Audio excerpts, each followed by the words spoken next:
You paid for unlimited, but the cruise line is counting. Order the wrong thing and you'll get upcharges, daily drink caps, and a surprise service fee you already paid. Buy late and you overpay. Pick the wrong itinerary and the package gathers dust while you're ashore. I'll walk you through the real rules. How to lock in pre-cruise pricing, ask for premium brands by name, stock your cabin with water and avoid the two-person rule trap. Stick around for 11 caps and price ceilings that quietly drain your budget. Pre-buy or pay more. Buying your drink package before you sail is the easiest way to keep more money in your pocket. Pre-cruise prices in the line's app or planner are usually lower than what you'll see once you're on board, often 10. Prices move around like airfare. One week it's high, the next week there's a flash sale. Buy when it looks good, then keep an eye on it. If the price drops later, many lines let you cancel and rebook at the lower rate before sailing. That locks in the deal and avoids day one lines at the bar desk. There are extra wins to pre-buying. You pay in advance in your own currency and you spread the cost over time. You also lock in today's service charge. Most lines add 18–20% to the package price. On board, that same package is rarely cheaper, even if you spot a today-only sign. Sometimes those onboard promos add a souvenir cup or a logo float, but the base price is still higher than the pre-cruise sale you skipped. There are a few trade-offs. If you change your mind or your itinerary turns out to be very port-heavy, you might drink less than planned. Check the cancellation window in your planner so you know the cutoff to back out or reprice. Policies vary by line. Screenshot the current price and what's included, including the per-drink cap and any exclusions like specialty coffee. A simple sanity check helps add up what you realistically drink on a sea day. Coffees, waters, a couple of cocktails. Multiply by menu prices, then compare to the daily package cost plus service charge. Pre-buying gives you the best chance at the lowest rate and the least hassle. Grab the deal, watch for a better one, and rebook if it drops. 2. Premium brands. Most bars pour the default house liquor unless you ask for something specific. That's normal, not sneaky. But if your package includes premium spirits, up to $1 cap, it makes sense to use it. Say the brand out loud: Tito's and soda, Tanqueray and tonic, Patron margarita, Boulette old-fashioned. Do the same with wine. Sauvignon Blanc Kim Crawford, if it's covered, gets you a nicer pour than house white. Mixers matter too. If your package covers premium mixers, ask for Fever Tree Tonic or San Pellegrino where you see it. You'll taste the upgrade without paying extra when it's under your limit. There are trade-offs. Every package has a per-drink ceiling, for example up to $12, $14. Order above that and the difference gets added, often with service. Specialty venues sometimes have their own rules, and stock can vary by bar. The easy fix is to glance at the menu price or ask, "Is this one included on my package?" If not, the bartender will point you to a covered label that's close in taste. Before you sail, open the cruise app or website, find the included spirits and wines list, and screenshot it. That way you order with confidence anywhere on board.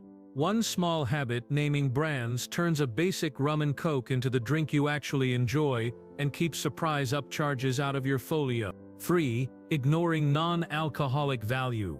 The quiet value in most drink packages isn't the cocktails, it's everything else you sip all day. Specialty coffees and teas in the morning, fresh OJ at breakfast, bottled or canned water for the pool and for port days, smoothies at the spa cafe, sodas, mocktails, and even the occasional energy drink. Stack a typical day: cappuccino $5, $6, fresh juice $4, 2 waters $6, $8, smoothie $6, and an evening mocktail $7 to $10. You're already close to the daily cost before wine with dinner. On port-heavy trips, this is how the package still works when you drink less alcohol. There are limits and little quirks. Some branded kiosks aren't included on certain lines, or only the standard sizes are covered. Coffee bars get busy at peak times.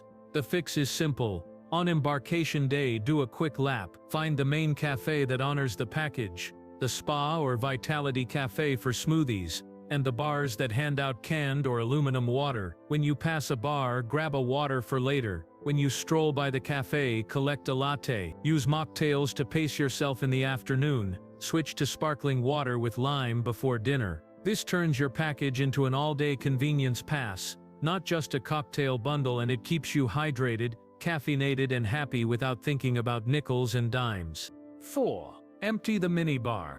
Late at night, thirst makes expensive choices. Opening the fridge and grabbing the 4.75 logo water from the minibar feels easy in the moment and annoying on your bill later. Avoid it by asking your room steward on day 1 to empty the minibar so you can use the fridge. Then use your package to bring waters back to the cabin throughout the day. 2 stills after lunch, a sparkling before sail away, a couple more after dinner. Most lines now stock canned or aluminum bottled water, and it's covered the same as a plastic bottle. A small stash in the fridge saves you money at midnight and sets you up for early tours without hunting a bar at 7 a.m.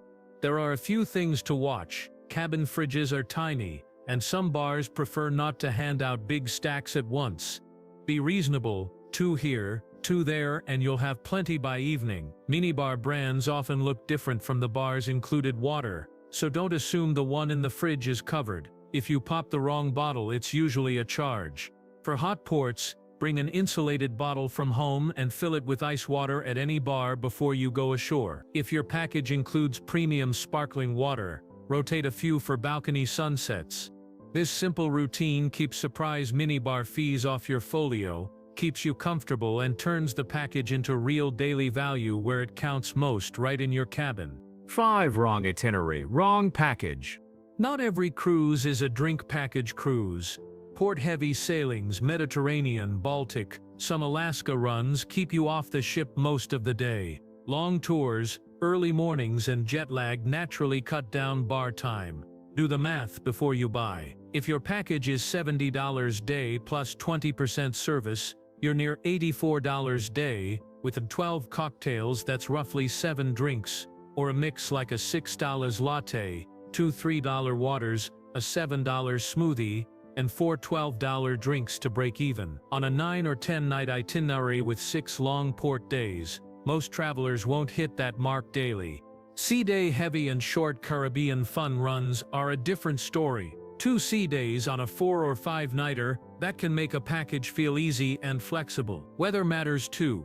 Cool, rough crossings, lower poolside intake. Hot island days spike hydration needs, where the non-alcoholic items pull their weight. There's no one answer, just align the package to the trip you're actually taking. Alternatives help: buy a la carte, consider a soda coffee package only, use any loyalty drink coupons, and take advantage of allowed wine onboarding policies where permitted. If you love a nightcap but tour hard by day, banking on included specialty coffees, waters, and an occasional cocktail may beat a full package. The win is picking the plan that fits your schedule, not the brochure.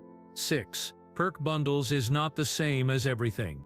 Included doesn't mean unlimited, and all-in rarely covers every bar tab scenario. Bundled offers often include a base-tier alcohol package with a drink price cap, standard Wi-Fi, and prepaid service on the bundle itself. The gaps hide in the details. Top-shelf spirits may cost extra, specialty coffees at branded kiosks can be excluded, and certain venues or oversized pours sit outside the cap. Minibar items, room service fees, chef's table and wine pairings are almost always separate, and local taxes can appear on drinks served in port or in certain territorial waters. Bundles can still be great value when you use what's truly included. Upgrade options to premium tiers are often offered at a fixed per-day rate, and can make sense for sparkling water fans, better wine lists, or name-brand spirits, provided you'll actually order them. Before sail away, open the app or your cruise planner, find the What's Included page and save screenshots. Covered spirits list, per drink ceiling, bottled canned water rules, coffee inclusions, and any venue exceptions. Then sail to your plan. Use the covered coffees, grab waters for the cabin,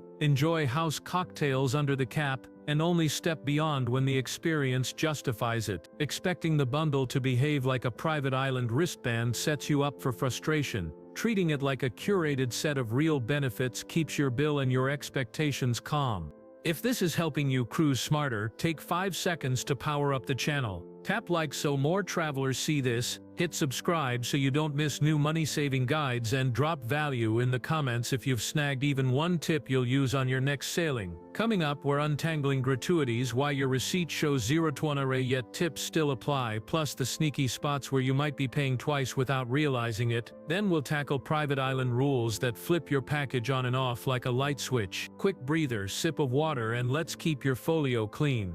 7. Gratuities and double tipping.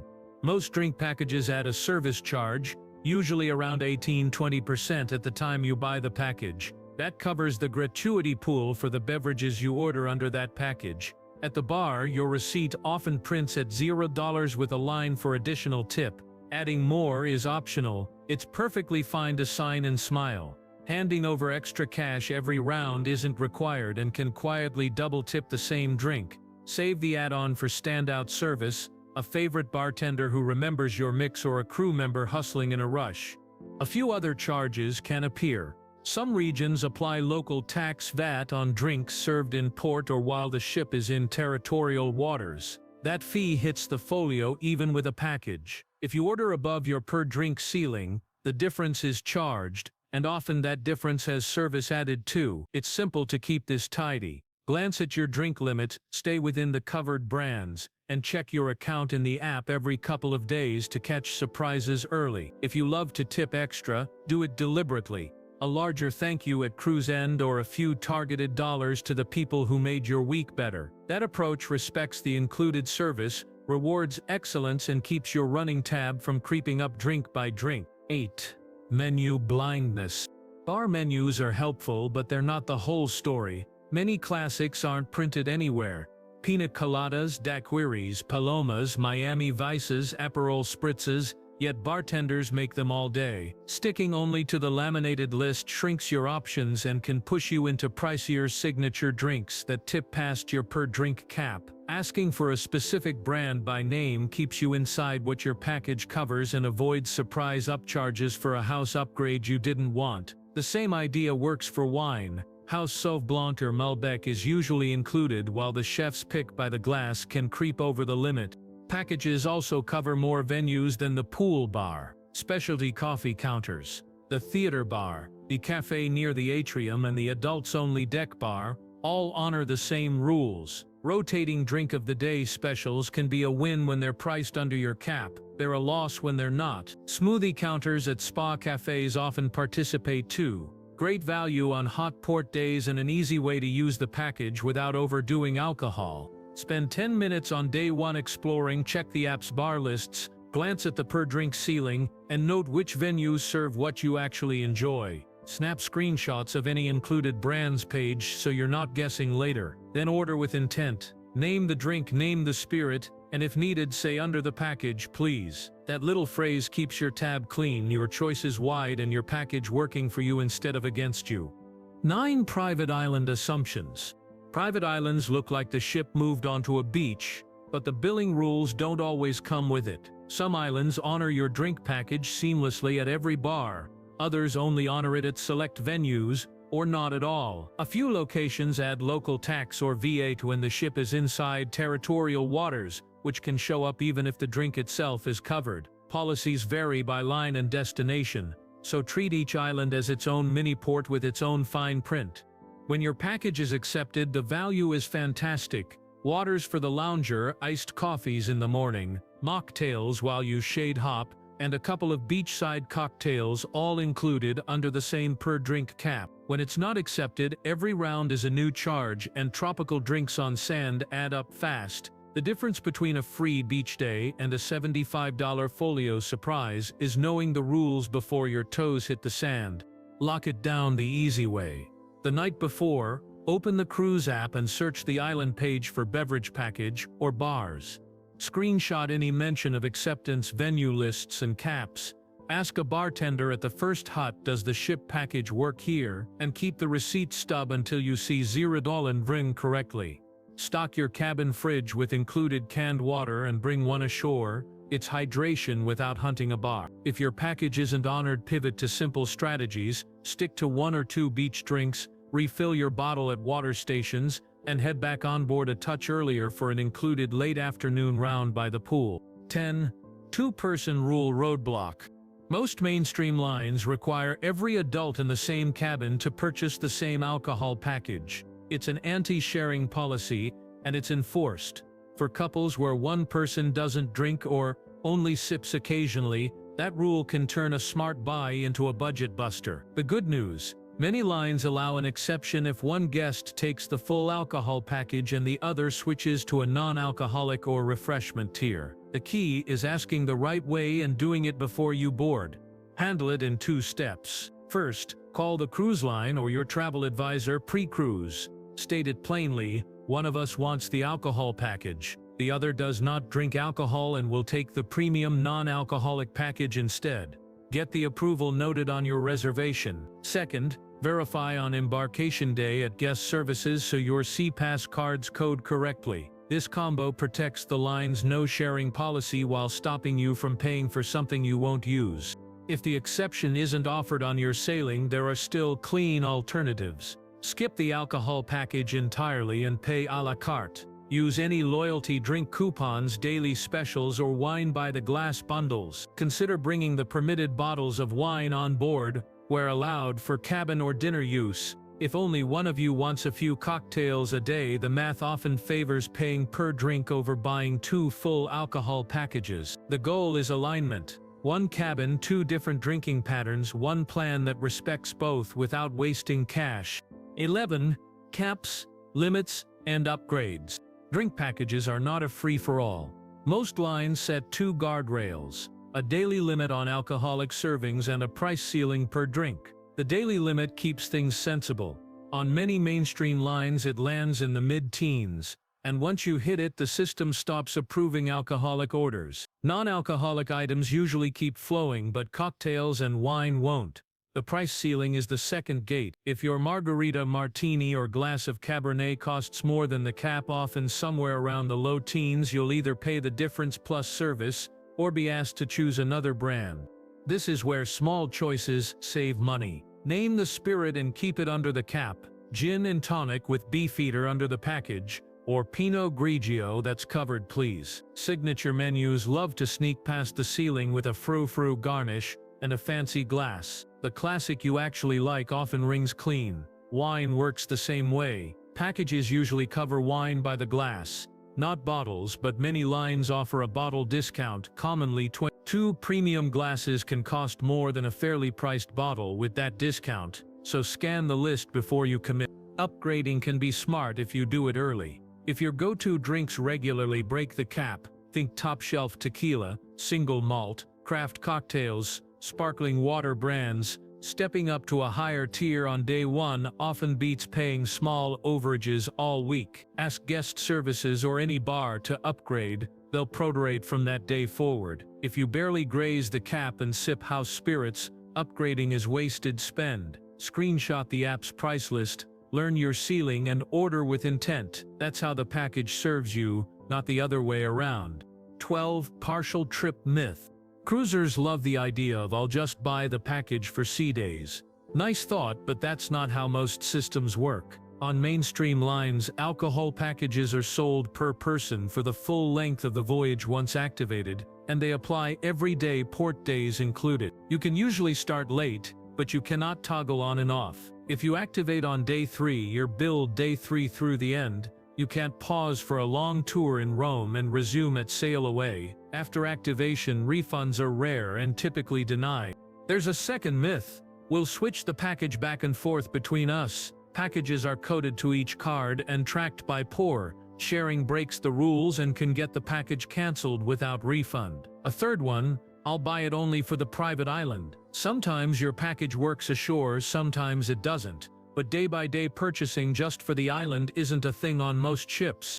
If full cruise commitment feels heavy, there are clean alternatives. Go a la carte and lean on daily drink specials, loyalty coupons, and happy hour promos. Pick up a coffee card if you're really after lattes, not lagers. Consider a refreshment, non-alcoholic package for waters, sodas, smoothies, and specialty coffees, then add a couple of paid cocktails where it matters. Sail away, formal night, beach day. Where allowed, bring the permitted bottles of wine for dinner or balcony sunsets. Many dining rooms offer a reasonable corkage. Changed your mind mid-cruise? Visit guest services to start a package. It typically applies from that day forward only. Realized it's not worth it after you've started? Expect to ride it out. Treat packages like a week-long plan, not a day pass. Decide before boarding, match the plan to your itinerary and drinking style, and you'll keep the value while dodging regret. That's the playbook for getting real value from a drink package without leaking cash. If this helped, tap like and subscribe for more smart cruise tips each week. Tell me your best bar hack or the priciest surprise you've seen. Drop it in the comments so we all sail smarter. Want the next win? Watch the next recommended video. See you on deck.